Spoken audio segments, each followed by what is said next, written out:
Yo. Yo, what's Yo. up, dude? How you doing, man? Hello? Yo, can you hear me? Yes. How you doing, dude? I'm good. How are you? I'm fantastic. I'm doing so good. I'm ready to coach. I'm fucking pumped. I'm gonna teach you everything. I'm Excellent. gonna teach you everything about StarCraft. Now, Good. get good, very good. What rank are you sitting at right now in StarCraft? I'm in Platinum. I'm Platinum 3. Okay, what race you play? Uh, Terran? Nice. You you made your life really hard. You've chosen the living hell race, but I will help you Oh, through I it. know I have. I know I have. Um, I just really like Terran. What can I say? The other races don't speak to me like a bunch of convicts in Battle Gear do. Yeah, no, it's all good. That Terran's actually pretty. It can be pretty fun, honestly. So, what have you? What's your general like? If you had to describe it, what's your general play style you like to kind of go for? Well, I've been following your older B2GM, the one where you were going mech. Sure. And that's been going really well, except when it doesn't. Um, Sure. Yeah. if you know what I mean. Yeah, for sure. Like sometimes I'll go up against a Protoss that just goes mass immortals and I immediately die. Oh Um, but yeah. for the most part, that's what I've been doing. I want to try to learn Battle Mech. I just don't think I'm quite there yet. Yeah. Sure. I think that's a little out of the scope of my ability, but I want to get better. So Okay. So, do you want to kind of fine tune your B2GM mech style with like just like the Thor Hellbat thingy, which is totally fine if you yeah, do, or if you yeah, wanted to, let's I could. start there. Okay, I was saying because I could also run you through Battle Mech and like have you help you understand it and stuff like that, and you could start trying to do it. I think the understanding is there. It's just my ability to multitask Okay, yeah, sure. isn't quite there. So, All right. it'll just come with time, I think. Yeah, no, it definitely does. Like the more experience you have, the more muscle memory you develop over time, just in general, and then it becomes Yeah. way easier to play the game once your hand kind of does it for you instead of you having to think about it so much. Uh, Yeah, I find that either I'm doing really well microing or really good macroing, and when I try to do both, one of the two things gets worse, and either my army dies or I forget to expand, and then I just get rolled. no, for sure. All right. So, did you have? I know we talked about this in email, but I'm pretty sure you do. But you have a if you have a replay that you want to take a look at, just send it to me in Discord in the private Okay. call we have here, and then I'll just open it up and I'll like share my screen to you so you can actually see what I'm looking at and you can see my mouse movements Okay. and stuff. Let me find one. I have some that are good, good games that I think I did well in. Do you want to see one of Yeah, those? that's fine. So that, I mean that totally works. Whether you win or lose, I'll still be able to tell where your problems are. Okay. Uh,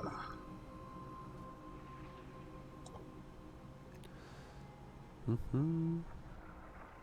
let's see here.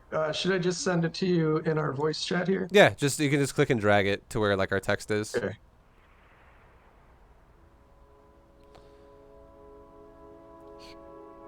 Perfect. And then I will open it and I'm going to show you my screen. Now you should be able to see right now in the top of the chat. There should be like you should see my screen in StarCraft right now. Yep. All right, perfect. All right, you can like full screen that or something if you want to. Uh, and then now you'll be able to see my mouse and everything and it'll make it super easy peasy. Okay. So with mech in general, it's like this style definitely scales really well if you start being more active with Hellions and stuff like that. But I'm not telling you to do that right now. It's just in general, like Okay. that's yeah. As you grow as a player, you're gonna realize that mech only will work if you're actually able to kill workers and like basically. I would okay. This is probably the best way I can say this. You could probably make mech work in Diamond League if you just played super defensive and never attacked your opponent and you just watched your opponent repeatedly kill themselves. That actually is a thing. Okay. But in like there will be some opponents in Diamond who will understand, oh, he's super defensive, I'll expand. And pretty much like everybody in Masters would understand that. So you're gonna hit a point if you keep going with mech, which is total it's very viable. but you'll hit a point where the only way you'll keep advancing is if you're multitasking harassment with macro, with like Hellions killing workers or something like that. Right. So eventually battle mech or some sort of more aggressive mech style has to happen. Yeah, exactly. Like you have to do like a BC opener with Hellions, or you have to do like at least Hellions into like Thor tank, something like that. Like Hellions need to be a major part of your gameplay because you need to do some type of worker harassment, and you could pair this with like a medevac of Hellions to drop it in their base. You could just straight up do a drive-by at like their third, run into their natural right away with it. Anything like that. You need to eventually start being able to harass workers because the thing about mech is it's super slow and it's super. It takes a while for it to like grow in power enough to cover a lot of ground, and if you don't actually mitigate your opponent's economy, like limit your opponent's economy in like a little bit of a way, you'll end up getting out expanded because you can't really keep up with that. Like because you're doing like if you straight up open it like with like a turtle style. Late again, this is later on. This is we'll kind of brush past this in just a second here because it doesn't really apply to platinum, but yeah, later on when your opponent starts to understand how to play greedy. And like expand quickly because they realize they're playing against mech. Yeah, you the only way to combat that is if you do Hellion harassment in some way, shape, or form. But yeah, anyways, let's talk about your build and make sure everything looks good here. For E. Your gas is fine, your racks is fine, your depot's fine, your scout is good. Definitely want you to scout deeper in the base. I'm going to ask you some questions here in a second when you get there. Okay. This is like a doctor's exam here. Okay, so you're at his base right now. SCV is currently at the Zerg's base, and I want you to tell me what you think this means right now already. Right now, I'm pretty sure he went hatch first. Okay. Now, I'm going to ask you a more specific question. Do you know how long the build time of a hatchery is? I don't. I think it's like 140 seconds or something around there. Okay. We'll come back to that in a second. But the other question is do you know what time of the game a hatchery should be finishing if their Zerg goes hatch first? I think it's right around 2 minutes. Okay. You actually answered one of those correctly. So if you think like I know that there basically 2 minutes is correct. It is supposed to be done around 2 minutes, and the hatchery goes down around 50 seconds. So the build time of a hatchery is actually 71 seconds. So if you're already at this Zerg's base right now, and you look at his hatchery, and if you can calculate without I'm not even gonna click it yet, but I want you to think about this for a second. If this whole bar represents 71 seconds, and he's right there, what do you roughly think that represents right there? If you just eyeball that really fast and just spit a number out. Like 25 seconds. Yeah, it's probably like 35, 40-ish. Like you're very close, but like it's like a little bit more than half, right? And 35 is half of about 70. So it's probably like 35, maybe even like 40-ish for this. And it doesn't have to be perfect. You definitely don't have to be perfect. I just want you to be able to look at this and actually understand what that means. And without even having to go in his base and going, are there links coming? Is there a roach timing coming? What is this guy doing? Is he going for a really fast layer? Because none of it exists. So being able to you could actually turn your SCV around if you wanted to. If you were that confident, you could turn your SCV around right now and go, I already know what he's doing. Like if he is going gas, it's like hatch gas pool or something like that. So that's huge. Like being able to do that's huge. But if you go into his base and scout further, that's totally fine. I'm on board with it. It's all good. And you see so there's one thing right there. I would say that if you do go into his base like you just did, you definitely want to scout a little bit more than what just happened here. Yeah, I should have went over to his gas to see how much had been mined. Exactly. Already. Yeah. It tells you if he goes gas before or after pool. So if we actually look at this is huge. Okay. So if this is how this works, just to throw it out there, if a Zerg, so the hatchery thing is huge information. That's good to know. This tells you that this Zerg has options. Okay, I want you to be able to read this and go, okay, this does not mean the Zerg is going to be macro oriented. It does not mean he's going to be aggressive. It just means he has options now, because if he wanted to, he could still be aggressive even though he went hatch first with like more larvae. That's totally viable for Zerg.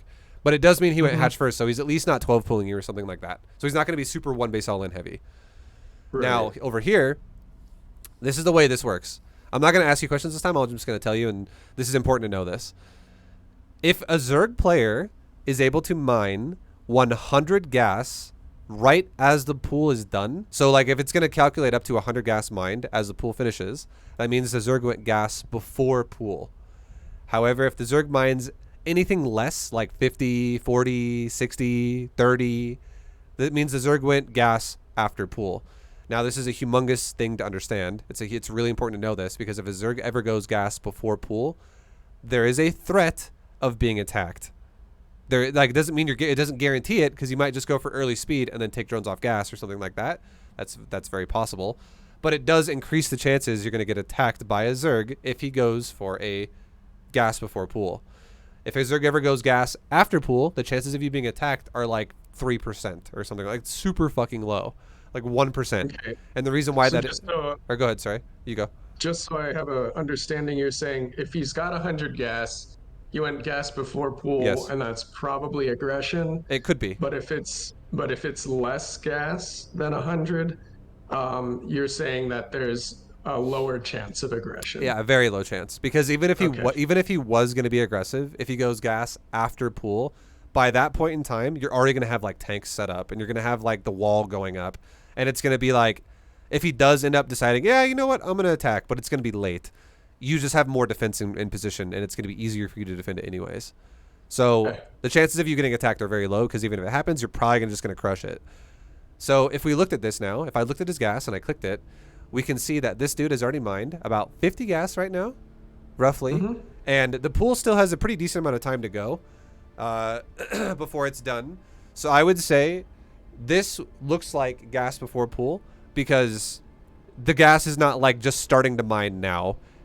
It's definitely already mined quite a bit, and it's going to keep going further faster as the pool continues to finish, so that when the pool's going to be finishing, the gas in his bank is going to be very close to 100. And you can see like the pool's basically done now, and he's got like 88, right? So Yep. that, like, this is not guaranteed aggression at all. It is potential aggression, but it's something to look at. You don't have to change your build at all against this. You don't have to do anything crazy. Okay. This is something you need to start understanding, though, when you start playing with variety in your gameplay. It's good to start understanding this aspect of the game now as you grow as a player. So again, the reason why I'm telling you this is not because I need you to change your platinum play. It's because it'll mess around with your diamond play and your masters play. Because here's a reason that this is relevant. Okay, if a Zerg player was really heavy on gas, super heavy on gas, and your gameplay, your plan, was to go for Hellions and tanks at the start of the game, it might actually be a better idea for you if you were like, holy shit, this guy's got like a crazy amount of gas right off the bat, and my SCV saw that he never even stopped mining gas. Like, he is still mining gas, and he's at like 130, and I ran out of his base. And he's just not stopping, and he's got it, like, he had 100 as the pool finished, basically. So this dude's potentially going to be really, really aggressive. It would be not a bad idea for you then to maybe go for like a bunker with some marines, and then go for like a reactor on your racks and a tech lab on your factory, and actually make some marines and then a tank, and then swap it over into Hellions after you have like a tank and 4 marines. Because if he does attack you with a bunch of Ling Bane or like roaches with lings, you're probably going to have a much higher chance to live if you made a bunker or something like that. Like, just not rushing Hellions, essentially. Or if you just, things, or like, if, for instance, if the guy was super greedy, if he was super greedy, then he had a super late gas, you could be like, cool, I'm rushing Hellions first. Not even going to go tanks, not going to make marines, nothing like that. Just going to go straight Hellions and kill drones, because he's not going to have any type of aggression. So understanding these kinds of things is huge to grow as a player, to like learn how to harass people about how their economy develops. Would you say that kind of holds true for all the races? If you see a lot of gas, probably smart to throw a bunker down and get out your tanks quicker? Not necessarily. The only reason why I say that is because Terran and Protoss are a little different. If you ever see a expansion from Terran and Protoss early, the chances of you getting attacked heavily early are like none at all. Like, it's like 0. But Zerg is different, because Zerg doesn't have to use this as an expansion. They can totally use this as like another barracks if they want to. So Zerg is the oddball that's kind of scary in that regard. All right, so you're making a Reaper. This is huge. I love it. Definitely keep doing this in the future as you grow as a player. Now, the first thing your Reaper should be doing is jumping into the main base and looking at the gas, because you want to reconfirm what's going on with that gas. So far, I mean, you do see the gas now, and now there's a little bit of a sign that is relevant to you. This is actually like humongous information to know. But if a Zerg player ever mines 100 gas for speed, and they take any drones off, if they take one drone off, if they take two drones off, if they take all three drones off, it's already less all-in the more drones they take off of gas. Like, the only way an all-in really would work effectively for Zerg here is if he left all three on. So the fact that he takes any off is a humongous piece of information you need to scout and see. Like, that's when I'm looking at his extractor, is it just there's more of a delay between so drones? yeah. So if there's 0, obviously there's no mining at all. If there's 1, it's going to be really obvious because there's going to be 1 drone there. If there's 2, it's going to look like it's going to look almost normal. But if there's 3, you're going to always have a third drone sitting there for a minor second, and then it's going to go in. Okay. And then another drone's going to, like, every time a drone arrives, the other one goes in. And then a drone arrives, a drone goes in. But if there's only 2, there's going to never be a drone sitting there. It's going to look like drones are mining constantly, but no one's ever sitting there to go in. So you should always be seeing a third drone sitting there right now because he's waiting his turn to go in while this drone pops out.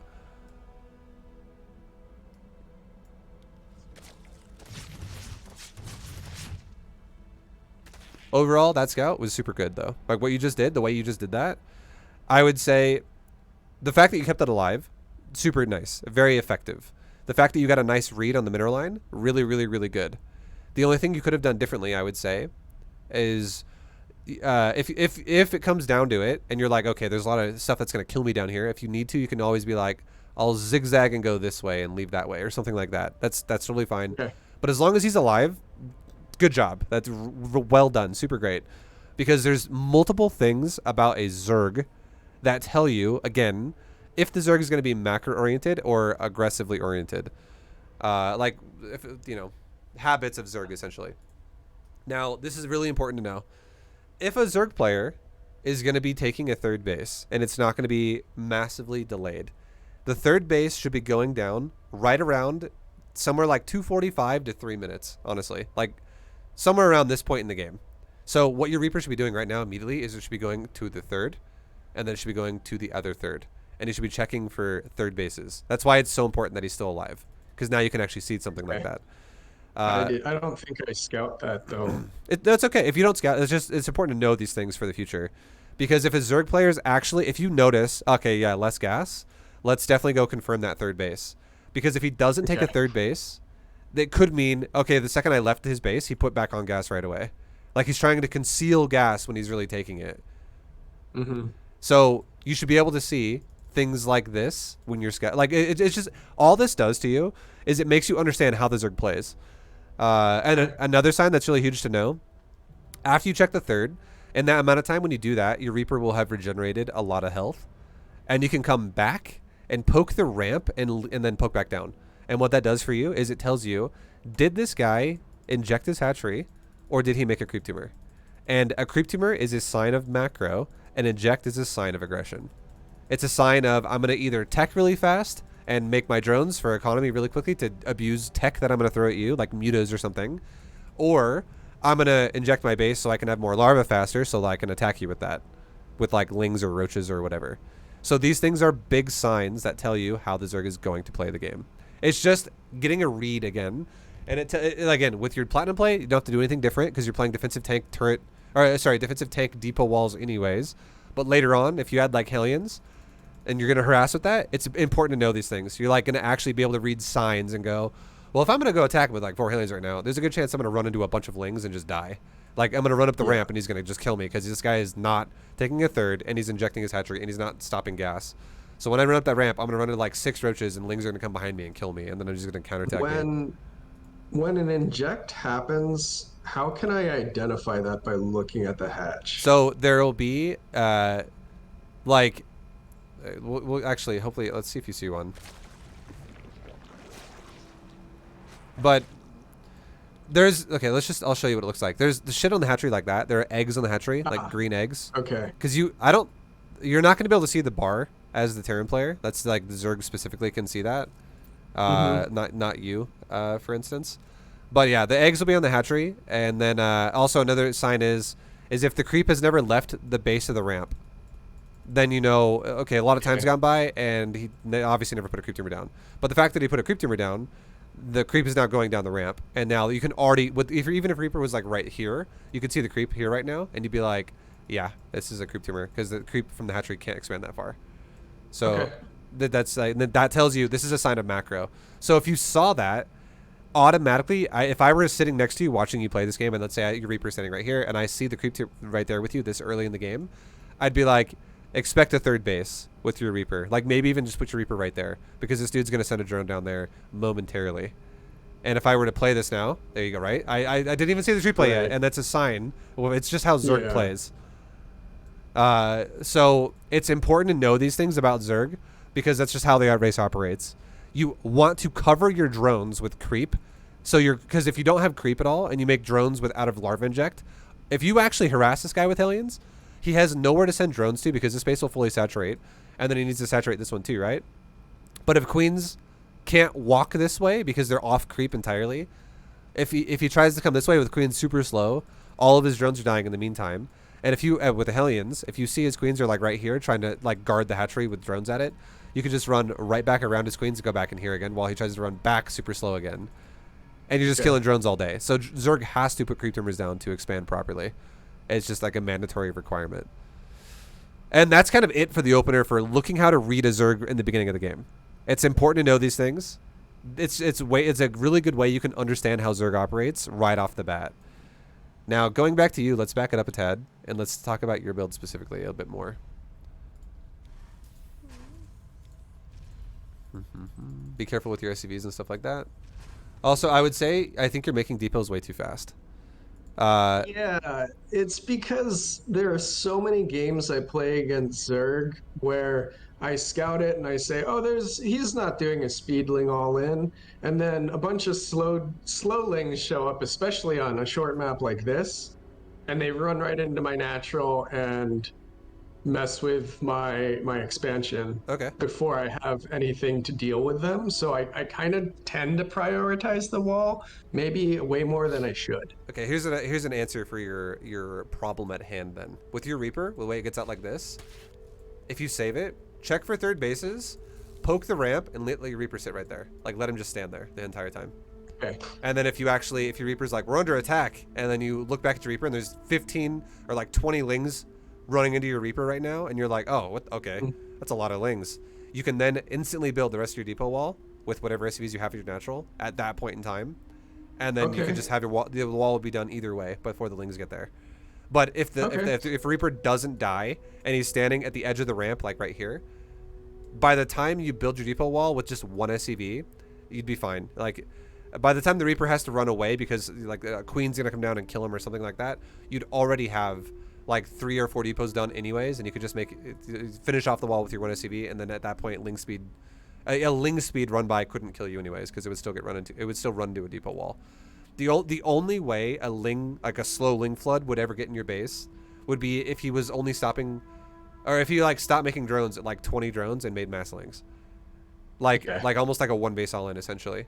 And you would have seen that already with your you would see that with your Reaper, and you would have time to react. Okay. But yeah, like what's happening for you for sure for you right now is this is so much money invested so fast, and it's gonna delay other things in your build now pretty hard. Okay.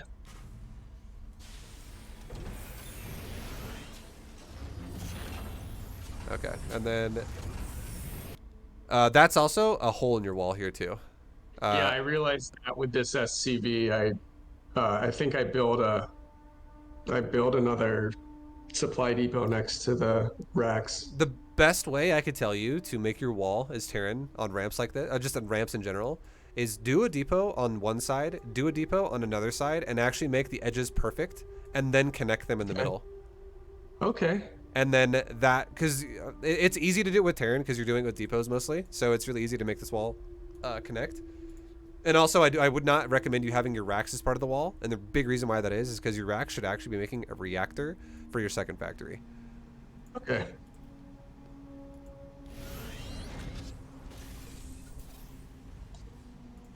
All right. Let's go back one more time really fast. I want to see your second gas. So you take your second gas when you take your factory. Now, this is kind of a big deal, I would say. When your second, like the timing of which you took your second gas is great. I think it's a good job. You took it within a few seconds of your factory. That's correct.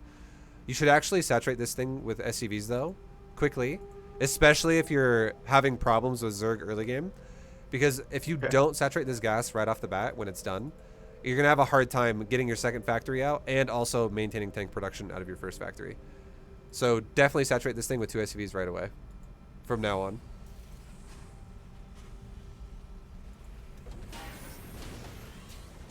Yeah, it's super delayed. That's way too long. Yeah.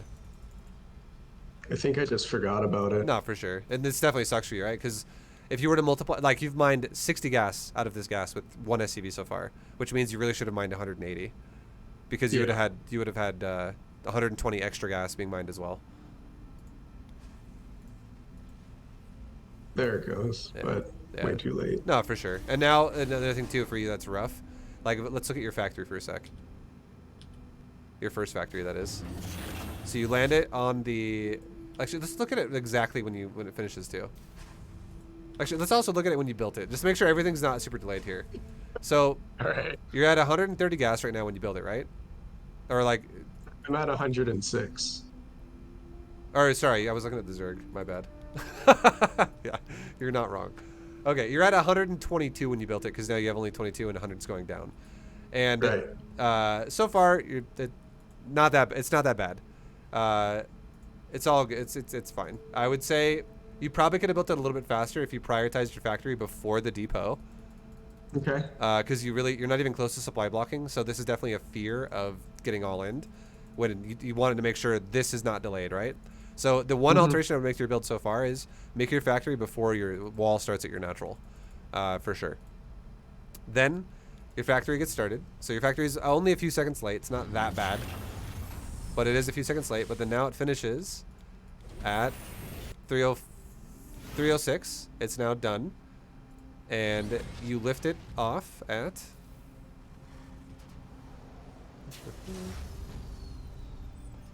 like 314. So that's like, I would say maybe like 3 seconds late on when you started your factory, and now like 8 seconds late when you are lifting off your factory. So these things are gonna really hurt you in the long run when it comes to if you get all in or something like that. Another tip I would have for you is definitely make sure you make the factory on top of the racks, because this is also going to shave off like 1 second, because buildings when they're flying are so ridiculously slow. So if you make it right on top, you can just shorten the time it has to travel. And then finally, when you land it at 320, give it like 321. 21. How long does it take you to make a tank here? So you're already like, I would say like probably 9 or 10 seconds behind, and you landed at 21. Oof. This is the shit that'll kill you. Yeah. And there we go. You started it at 336. So that was 15 seconds plus like 9 seconds or so from like the initial part of the factory, how that all went down. So your first tank is already like 24 seconds behind, probably like right around there somewhere. Wow. So I didn't even realize that. Yeah, no, like this is the shit that'll kill you. And the reason why you're having such a problem here with this is probably because number one, your scout probably distracted you a little bit. That's something you have to practice. It's why I also really wanted to talk to you about scouting, because it's a lot easier to scout fast and get the shit done really quickly and then move on with your thought process when you know what to look for and you understand what things mean. Like if I told you to look at a piece of a page of a book, and I was like, all right, I pointed at a line and I was like, read that really fast, and you were like, okay, it says the window's open or whatever the fuck, like it doesn't matter what it says, but you can read it really quickly and you understand what that means because you know English. That's great. But if I told you to read that line in a book and it's in Japanese, you're gonna be like, okay, I don't know what this. Okay, you're gonna be like things are not gonna make sense, right? And you're gonna be like, okay, let me like use like a deciphering code here and figure this out, and it's gonna take a lot longer. It's the exact same thing when it's like with scouting when you don't know what Zerg means. This is like a foreign language to you, and you're like, okay, I don't know what the fuck any of this means. So what am I looking for? I'm just gonna run around a Would lot and you think about it. would you recommend just scouting the natural then at this point? Because I think trying to think of did gas go before Sure, pool and if all these other things, I think that is going to mess me up that's fine. even more. I would say if you want to do the natural just for now with the Reaper, and you want to check for the third, and then be like, all right, now I'm gonna chill in front of the natural and just wait and see if he Ling floods me. That's that. If for a platinum, yeah, you can totally get by with that. For now, if you want, Okay. to get comfortable with everything else, and you just want to have that as like your first step, that's totally fine. But if you Okay. if you start playing against like diamond players, like because you will play them even before you're in diamond, like at the upper ends Right. of plat, Plat one, yeah. yeah, and then like once you actually get to diamond, you definitely need to start paying attention to gas though. So once Okay. I would definitely recommend for now you could skip that part and just get comfortable with what else you're doing. But once you get comfortable, push yourself and start scouting gas too, because you need to Okay. actually understand that. Like you need to feel comfortable doing that because it never ends. Like you scout it all the time from now on once you get to diamond. Yeah, because I do think I probably spent a lot of time looking at my Reaper and wondering what's going on in his base because I don't think I really fully understood what I was seeing here, Yeah. anyways. And I think that probably linked to everything else being super slowed down, as well as floating my racks to my wall instead of just instantly taking it with my factory No, for sure. And then and also figuring out if my wall is messed up or Yeah, not. and then like also like that's definitely like distractions are part of it for sure. And then also making your depots in such a fast order here, where you have like 40 or almost like a 50 supply cushion here in a second when this one finishes. It's so much. It's too much of one thing and not enough of another. Because this is Okay. actually it's giving you a wall fast, but it's not giving you things to actually guard your wall with. Because right now, Right. if you're actually like if this factory is like 24 seconds late or so, 25 seconds late, some shit like that, on starting your first tank, you could actually have your second factory and your second Rax's add-on, which is now a reactor, finishing up here pretty soon too, and you could be making Right. Hellions within the next like 10 seconds of this as well. Right. So that would be huge too if you Okay. had that.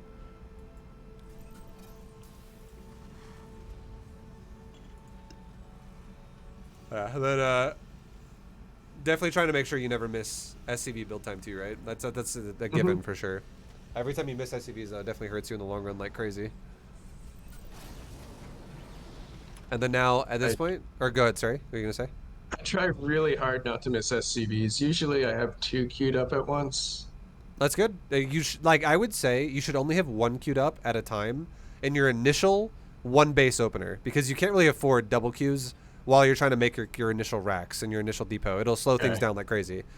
And there's really nothing going on then at that point, so it's really easy to like maintain one SCV at a time. But once you Right. start your natural, and you're on two bases now, definitely from that point on, always have two, and then your third base, your Okay. fourth base. From every time you get once you start having multiple command centers, definitely always maintain two SCVs per command center, because until you're done making SCVs, because you'll have more money to be able to throw around, and you can afford it then. It's not like Okay. so cut and dry at that point. But now at this point too, once you have your second factory like set up and you're making Hellions ideally, definitely start your third command center the second you hit 400 minerals. When you just can't like if you're like I'm producing, I'm still producing, I can't spend my money. Make that third command center immediately, because the faster Okay. you make it, the faster you can set up your third for real, and then your build just flows even faster.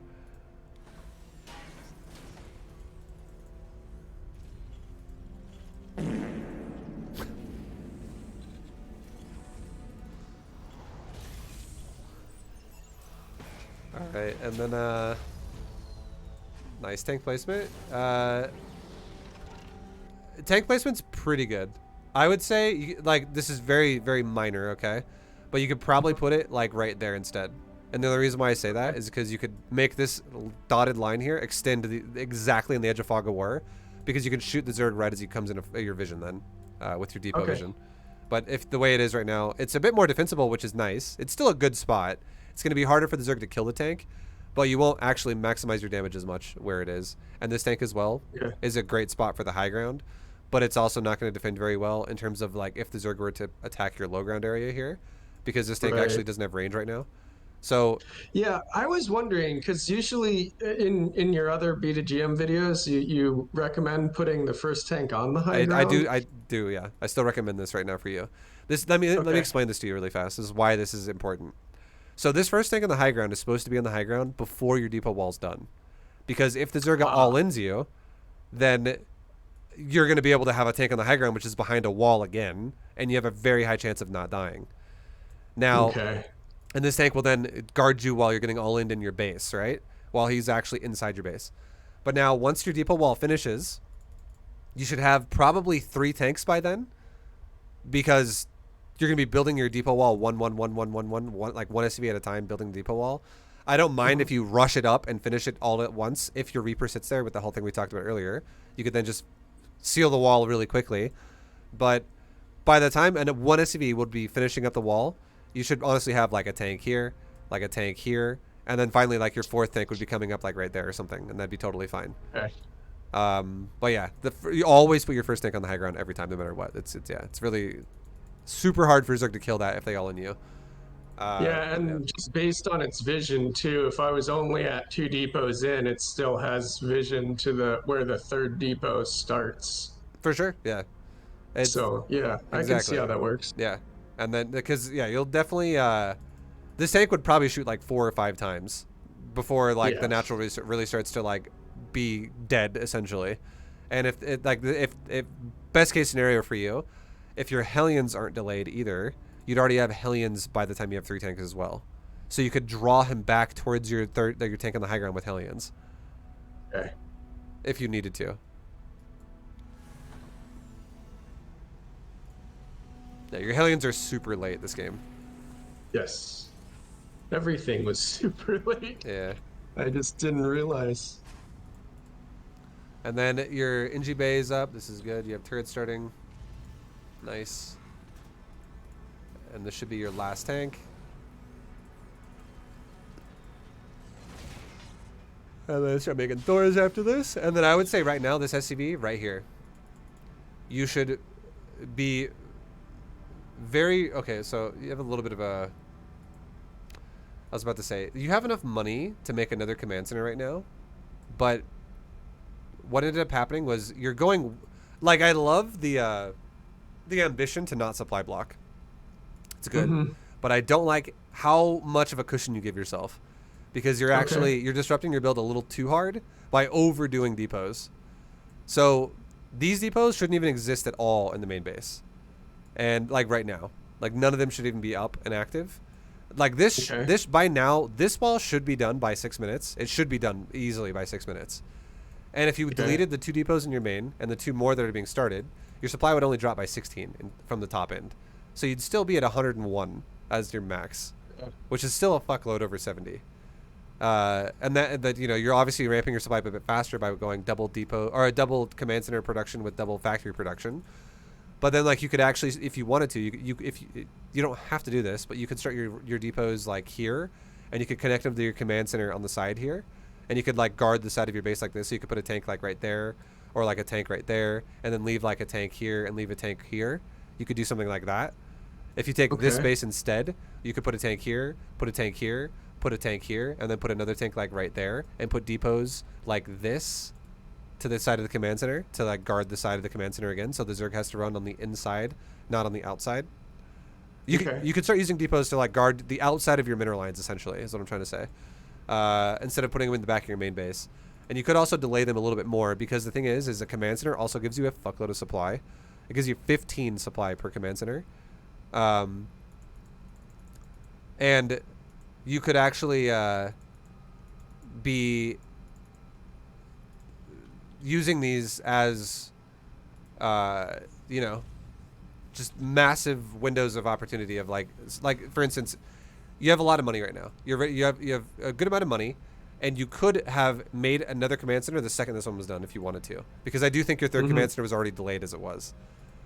Yes. So as you see, like you were at 102, now you're at 117, and that's like a massive jump, right? Yeah, so there's no reason I should be building those other 2 depots right there. For sure, yeah. It's just Yeah. your supply is going to be so high to 200 so fast, and your depot priority is definitely disrupting your unit production earlier on, and now it's disrupting your economy because you're delaying CCs. This one's delayed, and now your fourth is going to be delayed too. Here's another rule that I don't know if you have heard me talk about this. I didn't talk about this a whole lot in 2019's B2GM, but it's something you should keep in mind. If you're not making a command center at least every 2 minutes, you should feel like you're falling behind. So if we think about this, if you start with this one, and this one started at 2 minutes, and this one started at 4 minutes, you should be able to start another one within the first 6 minutes of the game. So you are like right now, it would still be okay. Like if your fourth CC was started right now, that'd be great. But let's just speed it up really quick and see how long it takes you to make your fourth CC. I mean, so you're prioritizing a few more production facilities. This is fine. I'm not opposed to it. I know that I did tell like a lot of people to make the triple factory setup a little bit later on, like once you have more economy set up.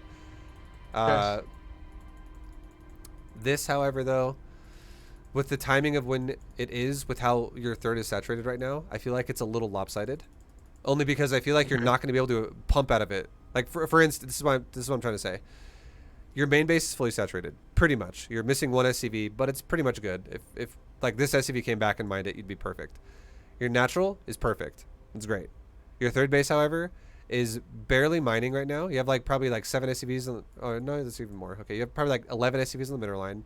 You're just now starting your gases. If you saturate the gases properly, you'll drop back down to probably like 8 or 9 again because you'll be making more in the same time. If you do drop your mules all at once right now, you could afford this. But if you don't drop your mules, you're going to have a really hard time affording 4 tech labs and 1 reactor. Because that's 300, 600, 900, 1200, 13, 1400 minerals per round of units. Right. And then you also need 800 gas, which you don't have right now. So this third base needed to be set up maybe a little bit faster to be able to afford this as early as you took it.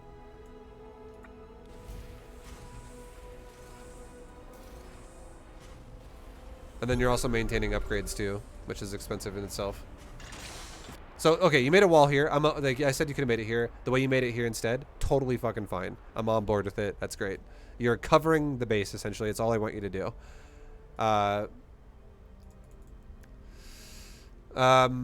Yeah. It's... But there's still no 4th CC. Your 4th CC is very fucking delayed. Super delayed. And now you're making more factories as well. Yeah. So what you're doing now, this is kind of what's happening now, is you're putting yourself into like... Okay, you just started it now, though. You literally just started it now. But you started it after another round of 3 factories. Right. You're putting yourself into almost like an all-in kind of situation. It sounds weird.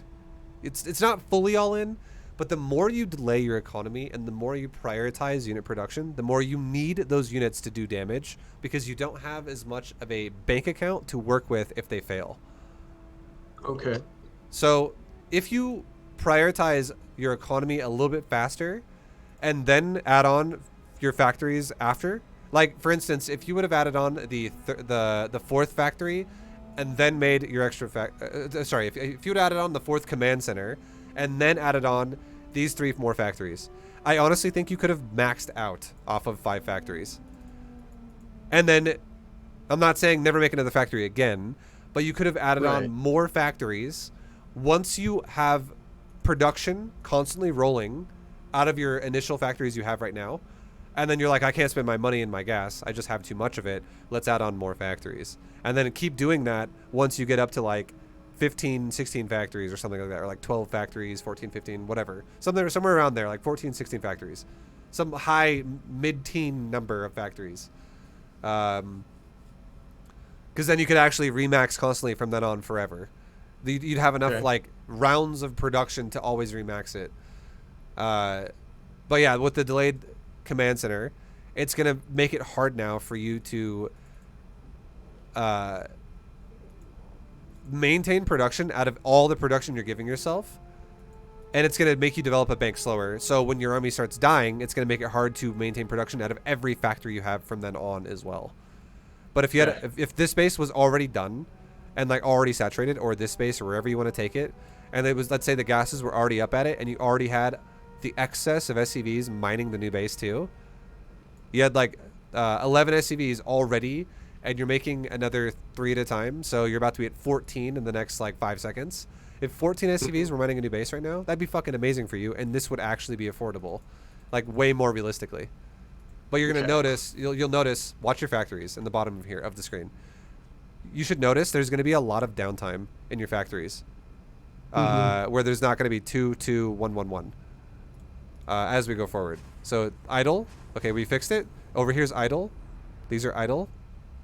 Still idle. Okay, now you built something over there again. You the half idle here because we got 1 in reactors. These are now Yep. idle.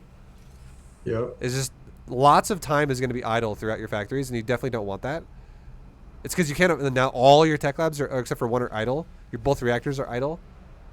But now you are maxed, so now it's okay. You are now like, so I can't harp on that about it. Be like, oh, you're maxed out. Why the fuck are you not making units? It's okay. You're maxed out. It makes sense.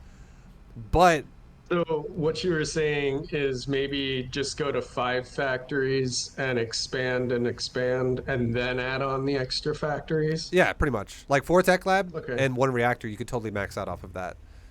Okay. And then you could add on more factories by the time you have like 4 command centers down, because then you'd have, that's like at 4 CC 4 base, that's when your base saturation is going to be pretty much done, and then from then on you're still going to make command centers, but it's going to be rotating SCVs around more so than making them for new bases. Right. Okay. Because the big thing I really want you to understand is that's why this is really important.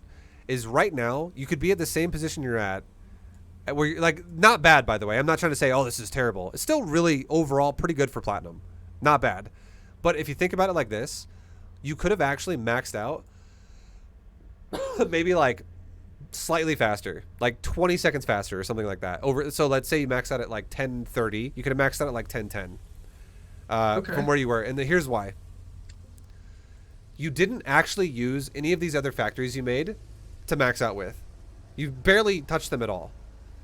It really was up to these initial factories you had, because by the time you started these factories, you were already at like 160 supply. Mm-hmm. But if you actually maintained production out of these perfectly, you could have maxed out a little bit faster. And also, if you had a nether command center faster, your 3rd was faster and your 4th was faster, you could have been making more SCVs at a faster pace, and it could have increased your supply again at a faster pace. Also, Okay. you could have been mining more resources for more amount of, like if you had like an extra 17 SCVs faster because of Uh-huh. this, those SCVs could have been mining resources faster overall too, Right. and you'd have more money because of that. Sorry, go ahead. I know you want to talk. So if I'm floating a big bank, but I am producing out of all of my buildings, I should basically just be trying to spend that money down on command centers, not on extra production. I'm going to tell you right now, you should really not have a large bank if you have 5 factory production and you're making command centers one after another. Not multiple at once, Okay. but just one after another. The only reason why your Okay. bank would be high there is because you're probably missing production at times. Because Okay. each round of Thors is 1,200 minerals, and each Uh-huh. round of Hellions, with when you combine them with Thors, is about it's going to be like 400 minerals or so, because you can make 4 Hellions in the time you can make 1 Thor off of a reactor. Okay. So that's you're going to be spending every 40 seconds or so. You're going to be spending about 1,400 minerals, which is a shitload of money. That's just for your production only. That's not including your upgrades. That's not including the depots you will have to inevitably make. That's not including your SCV production that you have to make, and your like the 1x1 command centers that you're making too. All these things like that. Like you will still Okay. build those. If you ever do find yourself though, and you're like, okay, well, Vibe, I'm able to actually still maintain production, and I do have a little bit of money. It is kind of high. I'm not gonna say you can't make another factory. Just make sure that if you do make another, like let's say 2 more factories or something, that you have, you're not disrupting this at all. You're maintaining this as best as you can, because this is the biggest Okay. thing you need to respect for your build here, is using the Okay. buildings you have. Um, Because I think I just see my bank go up and I'm like, oh, I can afford more factories. We should make more it's factories. it, And it I'm not. It's like the second best thing you could do. The best overall thing you can do, number one, is definitely maintain production and spend your money out of what you Okay. have. But if your money does go up, I do say it all the time in B2GM, if your money's high, make more production. That is fine. Just don't always prioritize it over command centers. Make sure Okay. this is actually a golden rule, okay? This is a golden rule for you. Make sure once you start your third command center, you literally have one SCV that goes make a command center. As soon as it's done, lift that shit off and go somewhere else with it. Make a new one right where it was. And then while it's being built with the command center, if you still have more money then I'm okay with you making more factories. Just make sure you're always pumping at least 1cc, 1cc, 1cc. Like, just be always building command centers with that one dude, because Okay. your economy could be so much better for it. And if you had done that, right now, you could, like I said before, you could be where you are right now at 1040. You could have maxed out a little bit faster, but overall, your bank would not look like what it does right now. You'd have probably 1,000 gas in the bank right now, and you'd have probably like 3,000 minerals in the bank right now. You would just have more, Okay. because you would have had more money and more gas being mined for longer.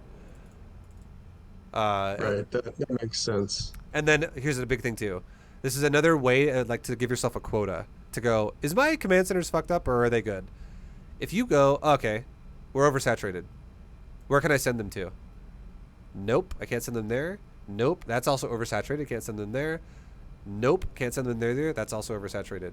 If this is the case for you, you're not expanding fast enough. Okay. You need to be like, yeah, I can send them here because this is open. I need to definitely send them there because that's ready to go. So that's a sign that tells you you're expanding too slow as well. Yeah, and then that's gonna help you a fuckload if you do that properly. And then for this, look at your vision really fast. So one thing about what you did here, which I'm not a huge fan of, is you didn't scout anywhere the bases are. Right. And you definitely want to, even though you can assume where they are. I would say this is important to do this because the way you should actually be attacking the Zerg right now, honestly, would be, I would recommend that you would have either killed these rocks or just straight up gone up this ramp, and you went up this way, and you would have went here and attacked down through the Zerg's base like this. Okay. Because if you would have done that, if you go through the natural, for instance, like, if you go straight through this way, if the Zerg has something here in the ramp to, like, hold the line, essentially, if, like, you start walking up the ramp and your dudes are, like, idiots back here blocked out, and the Zerg has a huge concave on top of the ramp and only, like, 2 Thors at a time are fighting it, you could totally lose this fight, and it would be awful. But if your Thors go this way and around this way, if you get a setup that's over here that's a lot bigger and a lot nicer for you, you can have way bigger concaves, and you can also eliminate new economy for Zerg. So even if you lose the fight, but you kill bases in the process, if your economy starts overpowering the Zergs because you just have more income and you just killed some of his, it's the best, most effective way to straight up just win the game for yourself. Okay. Nice scan. I like it. Okay, so you're actually microing a lot more intensely than I would ever have expected for Platinum. Not bad, by the way. I know in Platinum we did talk about you can definitely scout some composition and you can change yours up a little bit. And if you see lurkers, doing something like making tanks is definitely not a bad idea. I'm actually super proud of you for making tanks right now. That's really good. However, I think I scouted his lurker den earlier with a scan. that's good. No, it's amazing. I was literally thinking to myself, if you walk a bunch of Thors and Hellbats into a bunch of lurkers, you could totally die, and that would suck for you, right? But you have tanks and you're scanning lurkers, and that's great.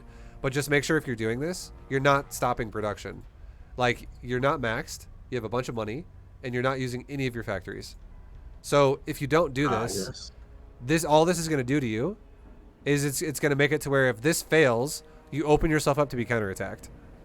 But if, let's just say hypothetically, as supplies started to die, you never drop below like 200 the entire time. You're like 190, 200, 190, 200, 190, 200.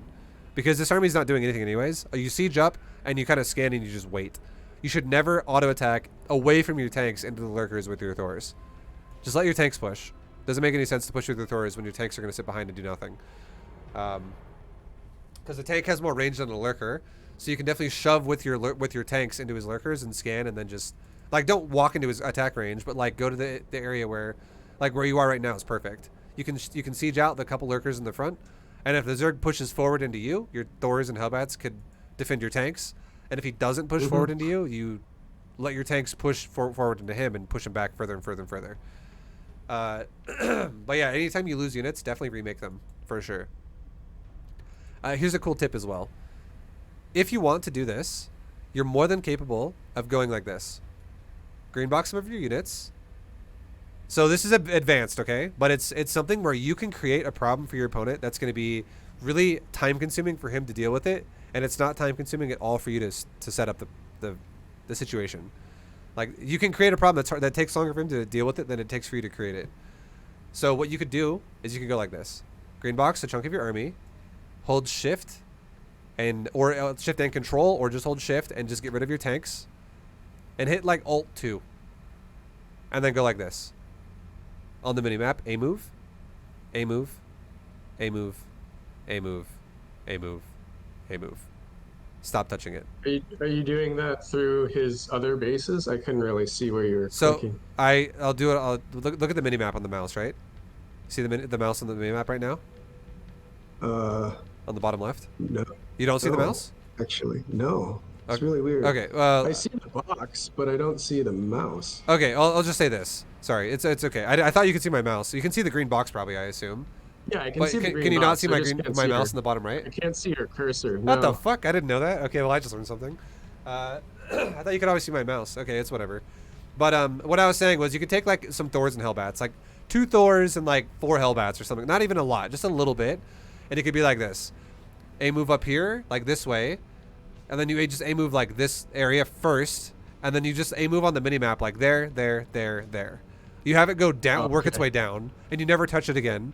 And what that does is like 2 Thors and a couple Hellbats would just walk up this way and just start killing economy. And if the Zerg doesn't respond to this, you kill base after base after base after base. Easy peasy.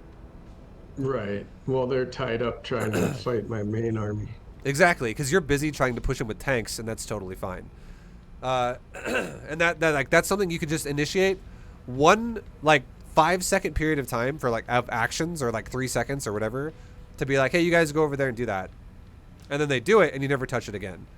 And then that's gonna take him a lot longer to deal with that, because he's gotta be like, oh fuck, my natural's dying, or my base up there is dying. I gotta split my army now. I gotta send some units up there and units back down here. Still deal with the tanks, and he's having to deal with that while he's also being pushed by tanks, even though you're not microing it at all. It makes it feel like you're microing everything, because he's like, fuck, I'm getting attacked everywhere, and it's crazy. It's hard to deal with because you sent self-sufficient units to go do something on their own.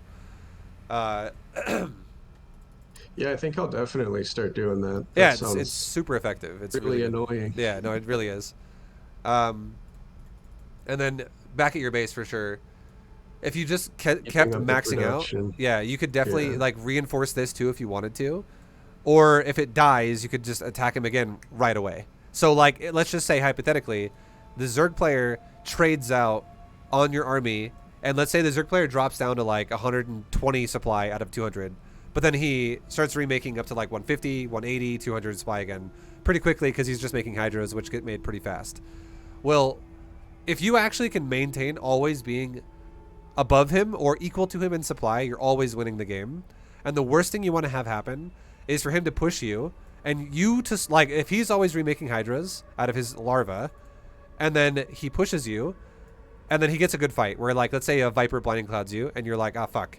Okay, I just lost my army, and now I'm down to like 110 supply or something, and Zerg's at like 130, and he remaxes in like 1 round of making hydras. He just goes, make hydras, maxed again, and you're like, all right, let's start using my factories now, and you go, okay, I'm back up to like 100. late. Yeah, well, you're like, I'm back up to like 170 supply out of 200, but it's all starting in production, and the Zerg shows up, and your units are like halfway done. And he's killing some of your factories, and then you're like, oh, fuck, okay, well, my factories are dying, and now nothing's grouped up, and everything's dying in my buildings. Yeah, I think I definitely need to pay more attention to that, because I have had some games where I'm like, I try to remax, but it seems like it's just way too late. No, for sure. I can already tell it's really Yeah. too late. There's another rule you should have. So, like, one of the rules I said for you already was, once you start your 3rd command center, always have another command center being built one by one by one. When one's done, building's complete, lift that shit off, make another one right where it was, and then have the one that's lifted off go to a new base you want to take and do whatever with it, make a planetary or whatever.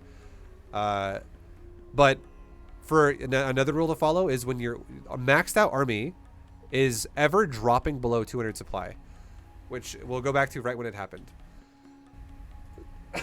Right now, okay, your first Hellbat's about to die. So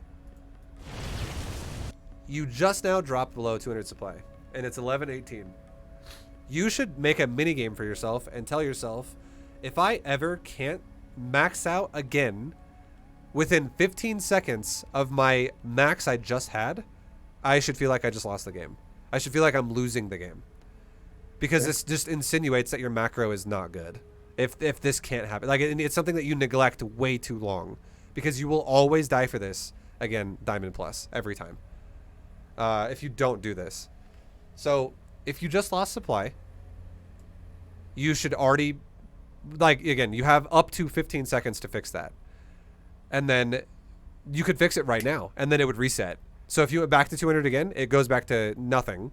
The timer would go back to 0. And then if another unit dies, it starts counting to 1, 2, 3. You max out again, back to 0. 1, as soon as another unit dies, 1, 2, 3, whatever. You get the point. Okay. But like right now, 11:18 was the last time you used your production for your units. And let's watch now. Let's fast forward it and see how long it takes you to build something. I think it went up a bit and then went back down. So we're at 187 now. From 11:18, right here, you never built another unit in the entire time in your production tab. Because like Right. you can see right here, like you're building factories, a command center, and weapons. And then you started making Thors right then at 11:43. So from 11:18 to 43, whatever the difference that is, I don't know, that's like 35 seconds or Like 25 seconds. Yeah, 30, 40 seconds, yeah. That's a lot of time to not use it. And Because that could have been more Thors or siege tanks or whatever already done. no, exactly. Pretty much. Yeah. Exactly. That's it's 25 seconds of time where you could have been like, think about that. If your Thors were already, we paused it 6 seconds after you started making it, but it was 25 seconds of downtime. So that would have been 31 seconds if you added the 25 to 6. You'd have 31 seconds out of 43 in your Thors already, so they would almost be done already. So if this guy actually cripples you and pushes your army back and kills it, you'd already have Thors grouped up ready to go again. So that shit needs to definitely be fixed for you. Okay. And another tip I would 100% give you, whenever you remax, always prioritize your tech labs and then make your reactors.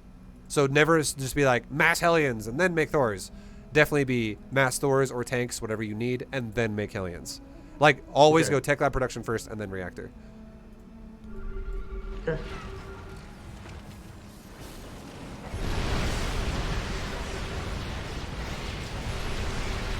Really good tank pushing though, honestly.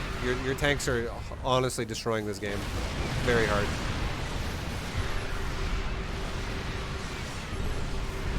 And then your Thors group up again, and now there's no way this dude wins. Your tanks did an amazing job. You won this game. 100. Like your macro was decent. It was fine. Definitely could have been better, but you definitely won this game because of your compositional awareness and the fact that you made tanks. Like tanks were basically in a game of rock paper scissors. Tanks were like a rock for you, and you just literally destroyed a pair of scissors. You just hard countered him like fucking crazy right here, and yeah. The way you leapfrogged it a little bit forward was good job. That was super good. Thank you. So definitely keep doing shit like that. If you want to keep going into Diamond, like with playing mech, you have to, this is only going to get more intense. And like the thing I told you earlier where you could like start doing multiple attacks, like where you're like, oh, that sounds interesting. Stuff like that'll start happening too. You'll start doing multi-prong mech attacks, but definitely have to keep maintaining stuff like this and only get even better at it. As you progress as a player, but it's awesome that you're already doing it. Absolutely.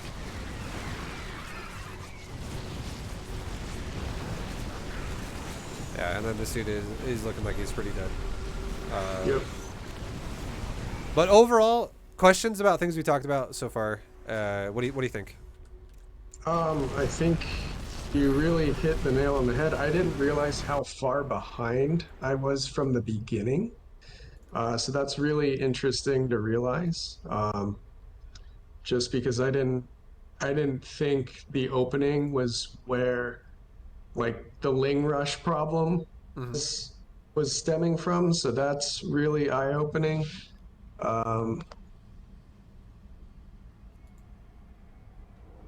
I Nice. guess I just got to keep my eye on my supply being maxed out a little bit better because I think I over micro and then I lose sight of where my army value is. Yeah. Um, That's why scouting is a good stepping stone for this, by the way, because scouting with your Reaper, you can definitely you pace yourself and do what you're comfortable with at first, but scouting with your scouting with your Reaper and maintaining SCV production, maintaining your build overall, making sure you don't supply block, but also not making like 10 depots more than you need at the start of the game. Uh, right. Making sure there's balance in your build with multitasking a Reaper to scout. That is like the first step into being able to multitask, period, overall throughout the game. And the next step is definitely going to be being able to multitask, maintaining not only your base of operations flowing really well, so things like this aren't happening where you're like, I'm letting a base fully mine out essentially, and I'm never fixing my gas. I'm letting Hmm. this base is fine. This base is looking fucking terrible again. This Yeah. base looks absolutely terrible.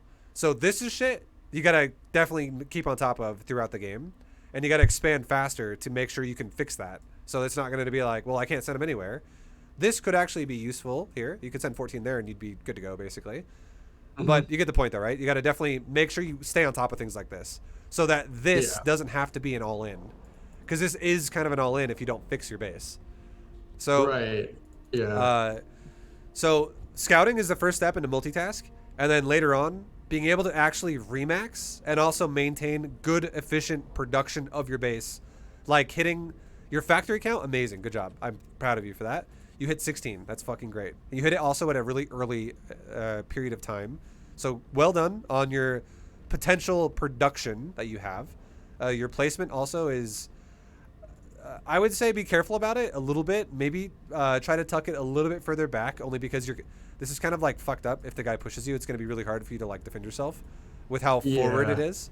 So you could even put some like put a factory there, put a factory in here. You could even put factories where like mineral gaps start to open. Put a factory like Okay. there or something like that.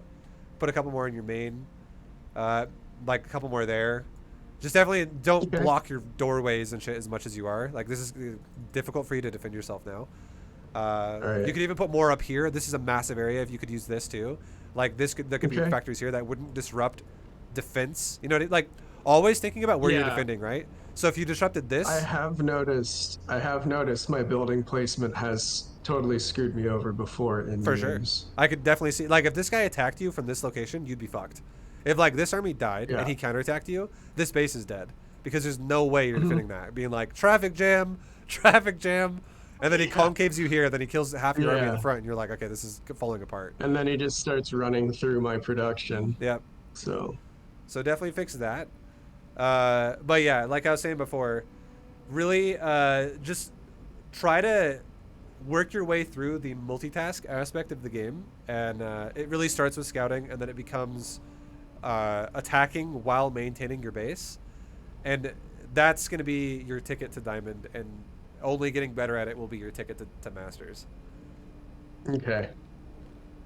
I definitely enjoyed this. We should do this again. Yeah, definitely, man. I mean, I'm always available to coach. You just gotta we'll set it up another one in the future if you want to. Yeah. But Yeah, I think I'll practice this for like a month and see where I'm at and get back with you. And I just it hopefully just keep on going up. sounds good. I'll also I know I talk a lot during this. There's a lot of shit that probably you'd be like, okay, well, some of the stuff I don't really remember, and I don't know if you've ever heard me say this, but I definitely make VODs out of these. So I will send you a Oh, cool. link. I'll send you a link in the Discord chat, probably like right under the replay you sent me by tomorrow because I have to edit it and then upload it and stuff like that. So it'll take me about a day, Okay. and then you'll be able to watch this again as many times as you want and re-listen to it. And then yeah, it's gonna. If you really feel like there's no information that's gonna go to waste because you'll be able to hear it multiple times. Great. Thank you. That's awesome.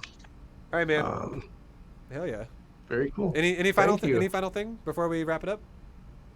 Um, Like a question, if you have any.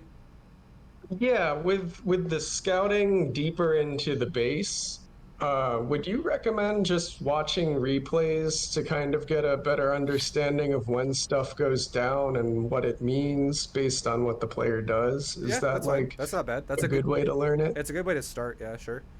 Okay. Because there are gonna definitely be builds that your opponents will use, just like you're using a build, and Hmm. there are some players who play chaotically random, but most players have some form of a guideline that they're trying to follow. And Okay. that's if you actually start learning, like, okay, right about now is when I should be expecting the spire or stuff like that. You'll start to really understand more about the game if things like that start to matter to you. Okay. Very good. Well, I think that, yeah, I think that does it. All right, man. Well, I hope you have a good rest of your day. Thank you for doing a Yeah, lesson, you too. and yeah, I'll Thank hit you you up. for all the information. Oh yeah, no, of course. I want you to get better at the game for sure, man. And it's I'll give you this. This is a little tidbit here. Getting good at StarCraft is actually it's one of the harder RTSs to get good at, in my opinion. And if you actually do get pretty good at this game, it's only going to make it better for you if you end up playing another RTS in the future. Like, let's say you're excited about like the Frost Giant Studios game or something that's going to come out Hmm. in like a few years. If you actually understand at a deeper level what things mean in StarCraft, it'll only make you have like a head start over everybody else and like a new RTS. So Yeah. hell yeah, My man. wife calls StarCraft chess on crack. She's like, I have no idea how you play this game. I was No, like, for sure, neither do right? I, sweetie. For sure, man. It's shit goes fucking shit like only goes faster and faster and faster as well when like you get higher level too. So you gotta Yeah. be really efficient about everything you do. Oh, I did have one question. I've noticed that, like, especially playing mech, my APM is super fucking low. Yeah. Uh, do you think spam clicking or cycling between buildings super fast actually achieves anything, or is that just a waste of my time? It's really what you're doing is you're just maintaining perfect production when you do that. You're literally checking, and you're building like muscle memory internal timers to check without even thinking about it. So it becomes a thing where you Okay. actually macro without using your brain. And it's really good to do. Oh, It is actually really good to do that because it frees up APM to do other things, which makes multitasking easier because you don't have to think about macro. You just do it. It's like breathing to you. You're just like a zombie who macros. You're like, oh, macro. Okay, micro, macro. You're like, oh, cool.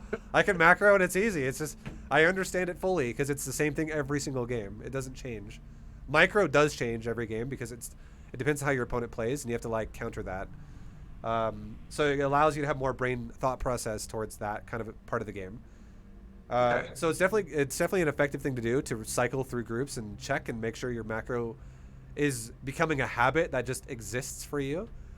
Uh, and then a way to get faster overall at the game, in my opinion, is it's not really APM isn't really gonna fully increase because you're just spamming the keyboard a lot. APM really increases when you have no hesitation. And that's what I was saying earlier when I was referencing the scout, when I was talking about like the Japanese stuff, like the language. Like if you just know Hmm. what things mean, you will not hesitate and shit just gets done. But if you hesitate on everything, you play slow because you're not sure about anything. So the more you learn about the game, the more you understand what things mean, the faster you will ultimately play because of that. Okay. Cool. Hell yeah. Well, All dude, right. I look forward to talking to you next time. And Yeah. yeah, have yourself a great rest of your night, man. Yeah, you too, man. Have a good one. All right, take it easy. All right, guys. Boom. That has been a coaching lesson with our boy, Bloated Crane. I actually didn't read his name yet in StarCraft. Bloated Crane. Thank you very much for doing it. Uh, and I hope you guys that all watched it. I hope you guys learned something yourselves. I hope this was informative for you. I hope this helped you in any way. But I will see you guys in the next video. So until then, good luck. Take it easy. Much love. And hit that subscribe button. Later, guys. Take it easy.